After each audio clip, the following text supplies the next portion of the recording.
जय हिंद साथियों, स्वागत है आपका अपने YouTube चैनल स्टडी विद उदय में। दोस्तों, आज के इस वीडियो में हम बात करेंगे पर्यावरण शिक्षण शास्त्र के महत्वपूर्ण प्रश्न। दोस्तों, इस वीडियो में हम 15 महत्वपूर्ण प्रश्नों का अध्ययन करेंगे जो कि दोस्तों सीटेट परीक्षा के लिए काफी महत्वपूर्ण है। तो कृपया करके दोस्तों वीडियो को अंत तक जरूर देखिएगा, क्योंकि हो सकता है इसमें से आपको एक या दो प्रश्न आपके परीक्षा में देखने को मिल जाए।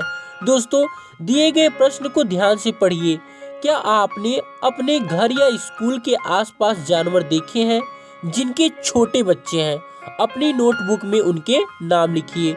दोस्तों, इस प्रश्न के माध्यम से किस प्रक्रमण कौशल का आकलन किया जाता है? दोस्तों, अवलोकन एवं रिकॉर्डिंग, वर्गीकरण एवं चर्चा, परिकल्पना एवं प्रयोग, न्याय के लिए सरोकार। तो दोस्तों, इस क्वेश्चन का जो राइट आंसर हो जाएगा वो हो जाएगा अवलोकन एवं रिकॉर्डिंग। क्या हो जाएगा? अवलोकन एवं रिकॉर्डिंग। तो चलिए दोस्तों नेक्स्ट क्वेश्चन देखते हैं कि पौधों के विभिन्न भागों के शिक्षण हेतु आवश्यक है पाठ्य पुस्तक, पौधों का अवलोकन, श्यामपट्ट, पौधों का चित्र। दोस्तों, पौधों के विभिन्न भागों के शिक्षण हेतु आवश्यक होता है पौधों का अवलोकन किया जाए। क्या किया जाए? पौधों का अवलोकन किया जाए, जिससे पता चल जाता है कि पौधे के कौन कौन से भाग हैं। तो चलिए दोस्तों नेक्स्ट क्वेश्चन देखते हैं कि बच्चों में प्रतिदिन डायरी लिखने, मौसम दर्ज करने एवं उनसे संबंधित प्रश्न पूछने पर बच्चों में किस कौशल का विकास होता है? अनुमान लगाने का कौशल, लेखन का कौशल, संप्रेषण कौशल, मापन का कौशल। तो दोस्तों, इस क्वेश्चन के अकॉर्डिंग इसका राइट आंसर हो जाएगा ऑप्शन नंबर सी। क्या हो जाएगा? ऑप्शन नंबर सी, यानी कि संप्रेषण कौशल। चलिए दोस्तों नेक्स्ट क्वेश्चन देखते हैं हम। पर्यावरण अध्ययन की कक्षा में बच्चों के अनुभवों को महत्व देना चाहिए, क्योंकि बच्चों को अपनी बातें बताने में आनंद आता है। इससे बच्चों का आदाई कौशल परिमार्जित होता है, अभिव्यक्ति के कौशल का विकास होता है। और ऑप्शन नंबर डी है दोस्तों, विषय को बच्चों के अनुभवों से जोड़ने पर सीखने की प्रक्रिया को बढ़ावा मिलता है। तो दोस्तों, इस क्वेश्चन का जो राइट आंसर हो जाएगा वो हो जाएगा ऑप्शन नंबर डी, यानी कि पर्यावरण अध्ययन की कक्षा में बच्चों के अनुभवों को महत्व इसलिए देना चाहिए क्योंकि विषय को बच्चों के अनुभव से जोड़ने पर सीखने की प्रक्रिया में बढ़ावा मिलता है। नेक्स्ट क्वेश्चन दोस्तों देखते हैं कि पर्यावरण अध्ययन के शिक्षण से उन प्रक्रिया पर आधारित कौशलों को बढ़ावा दिया जाना चाहिए जो पूछताछ आधारित प्रत्यक्ष अनुभव के केंद्र बिंदु है। निम्नलिखित में से कौन सा एक कौशल नहीं है? पूर्वानुमान, निर्धारण, निष्कर्ष निकालना और अवलोकन। दोस्तों, क्वेश्चन को एक बार फिर से देखते हैं कि पर्यावरण अध्ययन के शिक्षण से उन प्रक्रिया पर आधारित कौशलों को बढ़ावा दिया जाना चाहिए जो पूछताछ आधारित प्रत्यक्ष अनुभवों के केंद्र बिंदु है। तो इसमें से कौन सा कौशल नहीं है? तो दोस्तों इसका राइट आंसर हो जाएगा ऑप्शन नंबर बी, यानी कि निर्धारण। चलिए दोस्तों नेक्स्ट क्वेश्चन देखते हैं।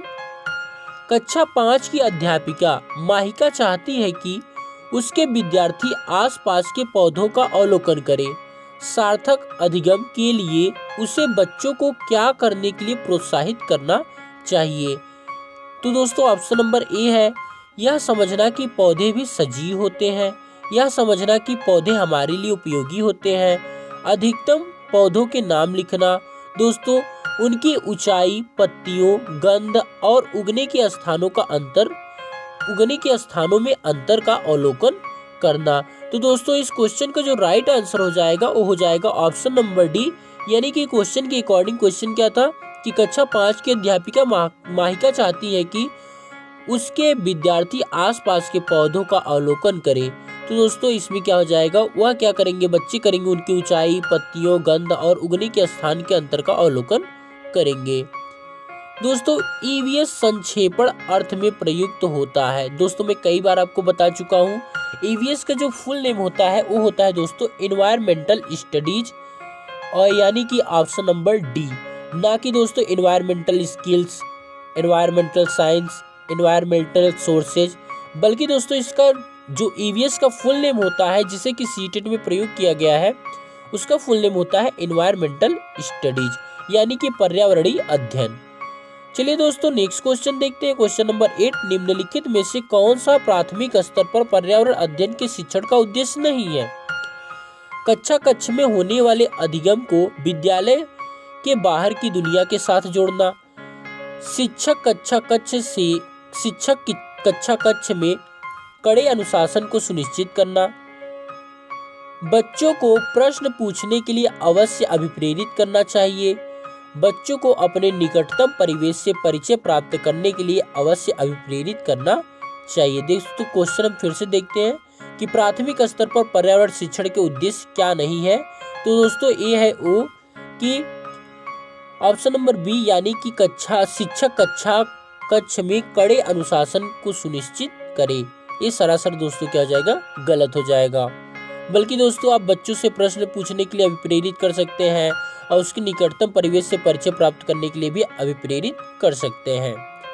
चलिए दोस्तों नेक्स्ट क्वेश्चन देखते हैं। क्वेश्चन नंबर 9, कक्षा 5 के पर्यावरण अध्ययन की पाठ्य पुस्तक के एक पाठ में सर्वेक्षण और लेखन पर एक भाग का मुख्य उद्देश्य है शिक्षार्थियों की सामान्य जानकारी का अवलोकन करना, शिक्षार्थियों को अवसर उपलब्ध कराना कि वे चीजों को खोजें और सीखें, विषय की आधारभूत अवधारणाओं को सीखने में शिक्षार्थियों की मदद करना, शिक्षार्थियों के व्यवहारिक कौशलों में सुधार करना। तो दोस्तों ऑप्शन फिर से देखते हैं हम, मतलब कि क्वेश्चन देखते हैं कि पर्यावरण अध्ययन की पाठ्य पुस्तक में एक पाठ होता है सर्वेक्षण एवं लेखन, उसका एक मुख्य उद्देश्य क्या है? तो दोस्तों उसका मुख्य उद्देश्य हो जाएगा ऑप्शन नंबर बी यानी कि शिक्षार्थियों को अवसर उपलब्ध कराना कि वे चीजों को खोजें और सीखें। क्वेश्चन नंबर 10 है कक्षा 5 की ईवीएस यानी कि एनवायरमेंटल स्टडीज की पाठ्य पुस्तक के किसी पाठ में सोचिए और चर्चा कीजिए। भाग में नीचे दिया गया कथन लिखा है, यदि आपके गांव अथवा शहर में एक सप्ताह तक पेट्रोल अथवा डीजल ना हो तो क्या होगा? इस कथन का मुख्य उद्देश्य क्या है दोस्तों?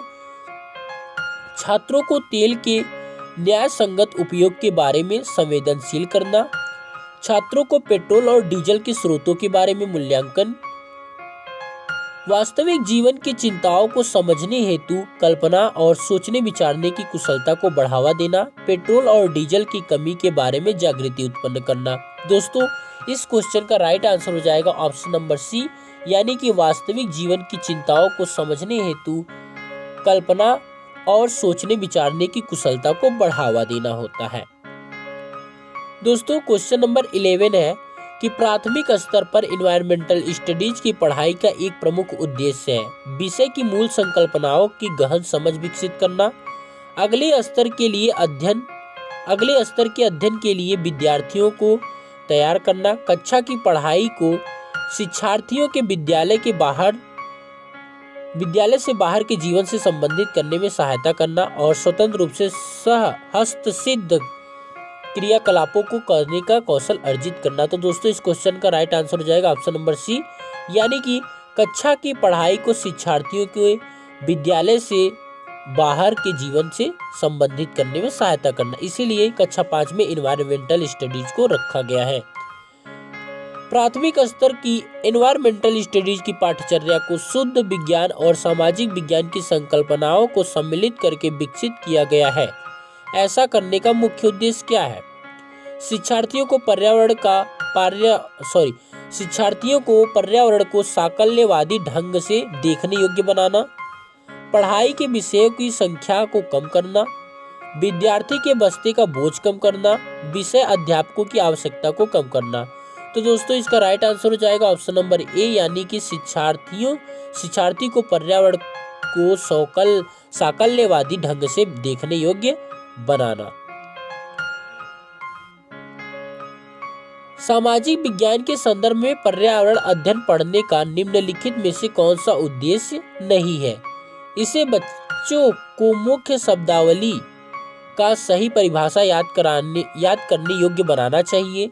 इसे शिक्षार्थियों को विद्यमान विचारों और अभ्यासों पर प्रश्न करने की योग्य बनाना चाहिए। इसे बच्चों को समाज के एक जिम्मेदार सदस्य के रूप में बढ़ने की योग्य बनाना चाहिए। इसे बच्चों को संस्कृति अभ्यासों में विविधता का सम्मान करने योग्य बनाना चाहिए। तो दोस्तों इसमें से कौन सा ऑप्शन नहीं होगा?